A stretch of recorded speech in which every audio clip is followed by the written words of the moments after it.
Buenas noches, amigas y amigos que nos sintonizan esta segunda semana de enero. Ya va volando el tiempo. Increíble porque normalmente enero es como así más lento, pero ahora nos lleva volando, va súper rápido el tiempo, aunque el tiempo es relativo, como bien decimos. Un abrazo grande para la gente que nos sintoniza en la diáspora, desde la diáspora salvadoreña, en Estados Unidos, Canadá, el continente americano en su conjunto, que eso tengo que grabármelo muy bien, aunque hoy vamos a precisar ciertas cosas de algunos autores y algunos pensadores profundos en el sentido identitario, a la gente que nos sintoniza siempre desde Europa, Asia, desde todos los lugares del mundo. Un abrazo grande, cálido, cercano, esperando que todo vaya bien con la salud, aunque sabemos que no solo es un riesgo, sino que definitivamente nos coloca en esta pandemia. Ya llevamos 2 años y que definitivamente hay que cuidarnos, hay que cuidarse, hay que cuidarnos y hay que también generar todos los mecanismos suficientes para lograr por lo menos detener en la medida de lo posible esta pandemia. Nos faltará seguramente algún tiempo para poder sobrellevar todos los efectos. Nos van a faltar muchas personas en la mesa cuando ya todo esto pase, y también pues nos convoca no solo a generar el mecanismo de cuidado y autocuidado, sino que también de lecturas de la realidad concretas, es decir, cómo esta pandemia también desnuda todas las vulnerabilidades, todas las asimetrías, todas aquellas diferencias y cómo funcionan desde sus naturalezas los diferentes espacios, élites, en conjuntos sociológicos o en conjuntos de personas que comparten determinadas ideas, pero también desde todo lo que ha implicado un ejercicio de individualidad que se ha venido metiendo poco a poco en nuestro ADN, ¿por qué no decirlo así?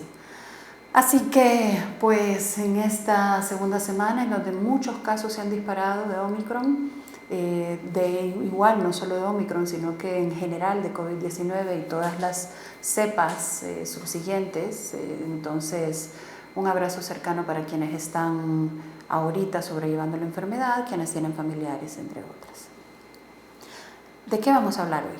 Hoy quiero hacer un énfasis muy particular y también llevando el hilo de los diferentes programas que hemos tenido en relación con el tema de la educación. Y es que no es para menos. Esta semana teníamos, por ejemplo, el anuncio en un diario de circulación salvadoreña, y también escuchamos diferentes pronunciamientos desde diferentes voces en la sociedad en El Salvador sobre el tema de la matrícula en los centros escolares, ¿no?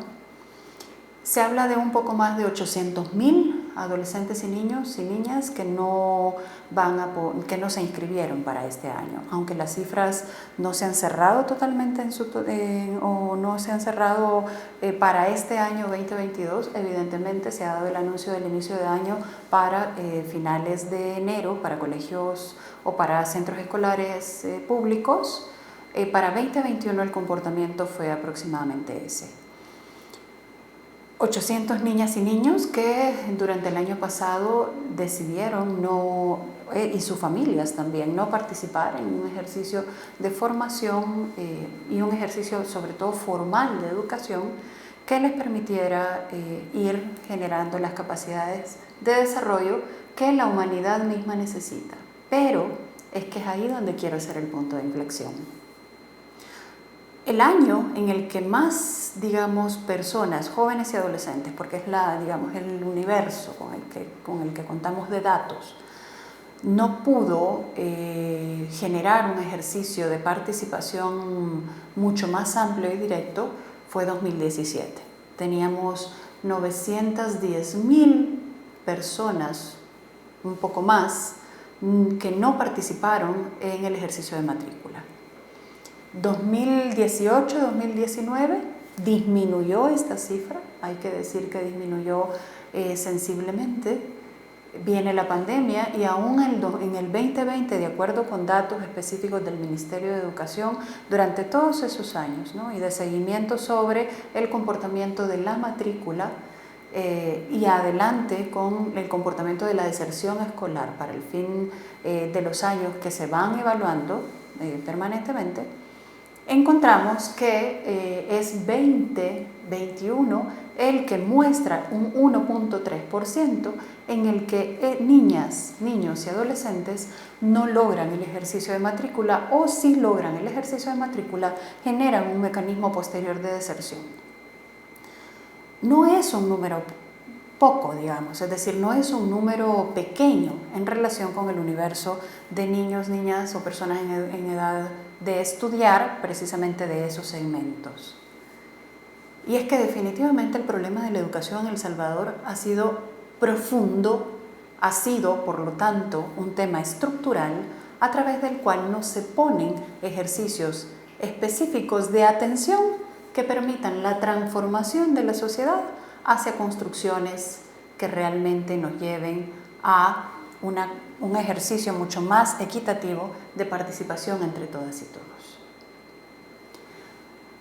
Entonces, para este programa, más que los datos en sí y más que criticar el dato en sí sobre cuántas niñas, niños y adolescentes no se matricularon durante 2021 o cuáles tuvieron un ejercicio de deserción en un ambiente pandémico, me gustaría más referirme a los enfoques educativos a través de los cuales El Salvador ha podido ir avanzando en la construcción de la sociedad que hoy por hoy somos.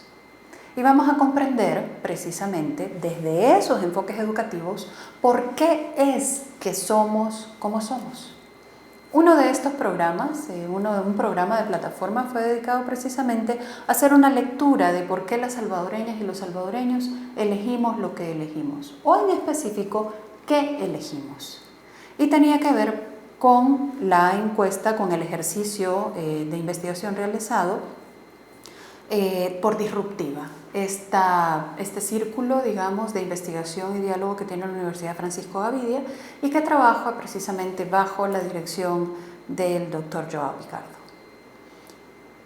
Cuando encontramos estos hallazgos, uno de los elementos fundamentales sobre los cuales hay que poner la mirada es precisamente cómo nos educamos en El Salvador.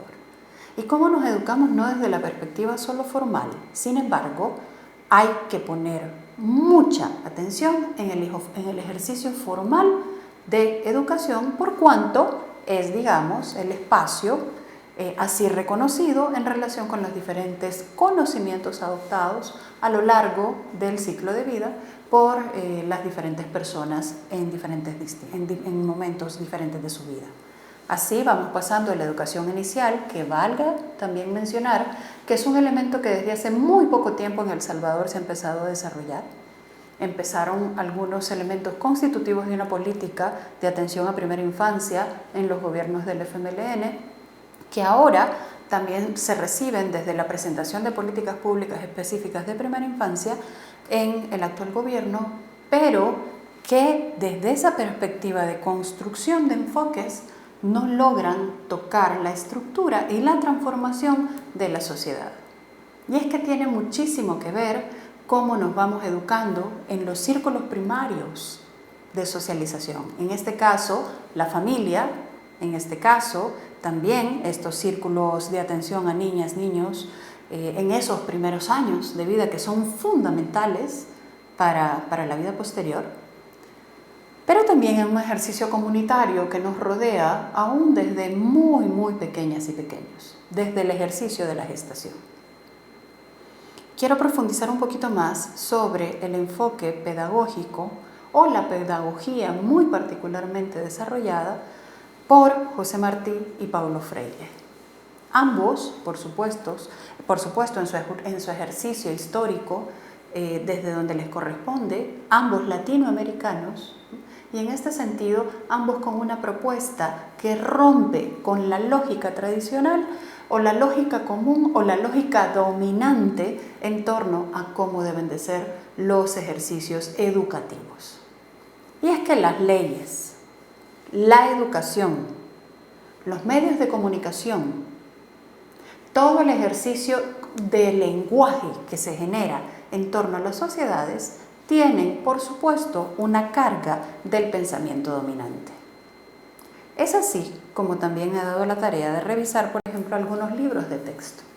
Y los libros de texto adolecen profundamente de un enfoque que nos lleve a una lectura crítica de la realidad.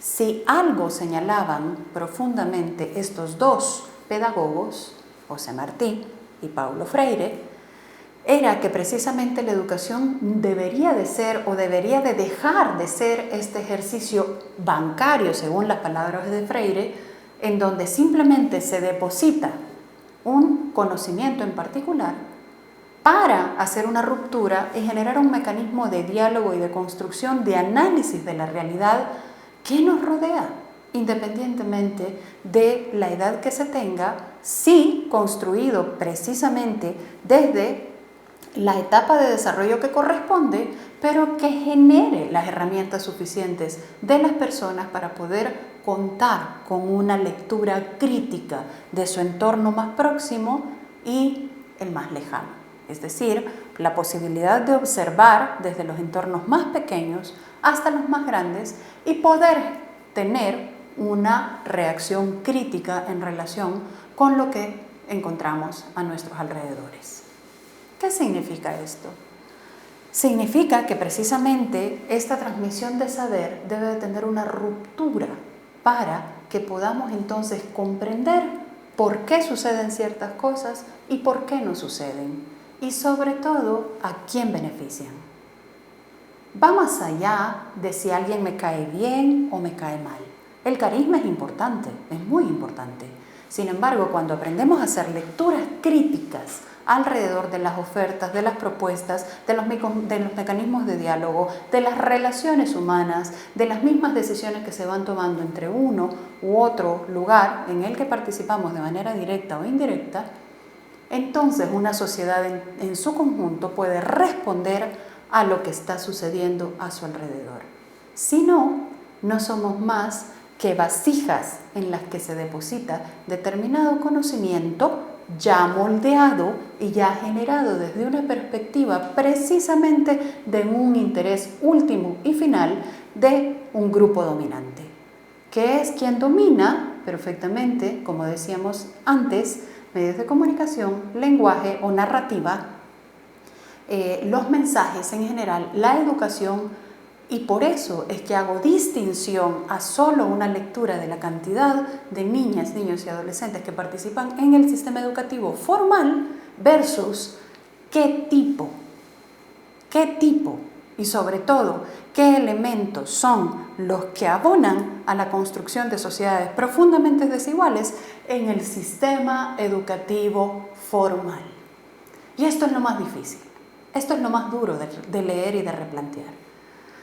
Cuando en los libros de texto, por ejemplo, se habla sobre la firma de los acuerdos de paz y no se genera un entorno de la lectura de por qué se generó ese conflicto y por qué se tuvo que llegar a los acuerdos de paz, es que se queda en la superficialidad sin ni siquiera poder llegar precisamente al análisis final que nos va a llenar de posibilidades de una lectura mucho más amplia.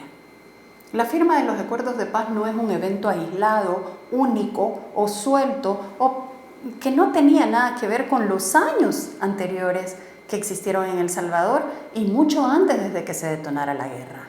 El conflicto armado, por ejemplo, la guerra civil que duró 12 años y que definitivamente tiene una serie de causas por las cuales se dan. Más allá de señalar a los actores de ese evento de firma de los acuerdos de paz, hay que mirar la esencia misma de por qué se tuvo que llegar a ese conflicto armado. Y si en la actualidad hemos resuelto o no hemos resuelto esos problemas profundamente estructurales. ¿Tuvo que emigrar usted de su país de origen? ¿Por qué tuvo que emigrar? ¿Fue una opción o fue prácticamente una obligación en relación con que no tenía cómo cuidar su vida? Nadie se hacía cargo de su vida, nadie protegía su vida. Eso desde la perspectiva integral. ¿Tenía usted alimentos suficientes? ¿Tenía trabajo digno y estable? ¿Tenía un ejercicio de respeto a su humanidad? ¿O la suma de esas cosas se fueron dando para que usted tuviera que decidir irse de El Salvador? En el caso de quienes estamos acá, Se ha transformado, por ejemplo, el ejercicio de relación entre quienes son dueños de medios de producción, en este caso grandes fábricas que todavía existen, por ejemplo, del sector textil. Existen en estas nuevas zonas francas o en estas nuevas maquilas tecnológicas o de call centers un ejercicio en el que usted encuentre justicia y dignidad al trabajo que realiza. ¿Para quién trabaja? ¿Por qué trabaja para quien trabaja? ¿Tiene opciones? ¿Ha habido posibilidades para usted a efecto de seguir desarrollando donde usted se hubiera querido desarrollar o no las hay? Una educación que cuestione qué es lo que nos sucede alrededor, desde adentro, es muy importante.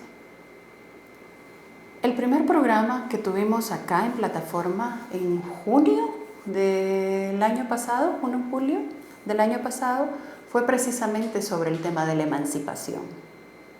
Y es que, como decíamos en ese programa, la emancipación es una palabra hermosa, pero difícil, que debe de empezar precisamente desde que somos muy chiquititos y chiquititas, muy niños y niñas, y desde ahí empezar a generar un ejercicio que pregone entonces la construcción desde la individualidad, desde la posibilidad de criticar, aunque eso tenga todos los ejercicios de represión en su conjunto, pero con una lectura de la realidad que nos permita transformarnos y transformar. A veces no nos gusta lo que somos. Como decía un grande, entonces hay que saber qué vamos a hacer con lo que somos, más que preocuparnos por esa fotografía en la que actualmente se nos muestra con una serie de elementos que seguramente a veces no nos gustan mucho. Dejo este programa por acá, podemos igual seguir profundizando en los siguientes programas sobre el tema de educación y el enfoque, educación liberadora, educación que permita un ejercicio de transformaciones personales y colectivas y que también nos haga un eco de realmente qué tipo de proyecto es el que se quiere alcanzar. Eso es lo que ni siquiera un gobierno de izquierda del FMLN, mucho menos los gobiernos de derecha, intentaron modificar. Y ahí hay que ver, educarnos y educar que va más allá por el paso de la academia o de la educación formal. Educarnos para saber qué está pasando con papá y mamá, qué está pasando con mis abuelas y mis abuelos, cómo me siento yo actualmente en el país en el que vivo, por qué me siento así y saber por qué son esas opciones las que existen y no otras en torno a un ejercicio de cuestionamiento. Soy Naida Acevedo Medrano, muchas gracias por dejarme entrar nuevamente a su casa. Buen provecho, nos vemos el próximo jueves. Beso.